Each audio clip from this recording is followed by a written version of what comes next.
جو فجر کی 2 سنتیں وضو کر کے 2 سنتیں پڑھے، گھر میں پڑھے، نہیں کہ گھر میں جس طرح تم کام کرتے ہو نہیں تو مسجد میں پڑھوا، 2 سنتیں فجر کی پڑھ لے وضو کر کے، اگر گھر میں ہے، گھر والا سارے تو باہر نہیں کام پہ ہوتے، آپ بھی سن لو، جو 2 سنتیں گھر میں وضو کر کے گھر میں 2 سنتیں پڑھے، گھر میں 2 سنتیں پڑھے اور فرض آ کے فجر کے مسجد میں پڑھ لے، یہ مجھ سے اسٹامپ پیپر پہ لکھوا لے، اس کو ساری زندگی روزی کا مسئلہ نہیں آئے گا۔ یہ نہیں ہو سکتا کہ روزی کا مسئلہ بنے اس کو، چاہے ڈالر 10,000 روپے کا ہو جائے،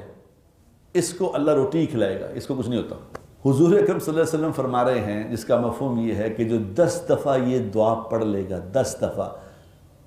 لا الہ الا اللہ وحدہ لا شریک لہ لہ الملک ولہ الحمد یحیی ویمیت وہو علی کل شیء قدیر، جو 10 دفعہ یہ دعا پڑھ لے گا، اللہ تبارک و تعالیٰ اپنے فرشتے اس پہ مقرر فرما دیں گے کہ اس کی حفاظت کریں شیطان سے۔ اس کے 10 کبیرہ گناہ معاف ہوں گے۔ 10 کون سے گناہ؟ کبیرہ، جو ہلاک کر دینے والے گناہ ہیں وہ معاف ہوں گے، 10 اس کو نیکیاں ملیں گی۔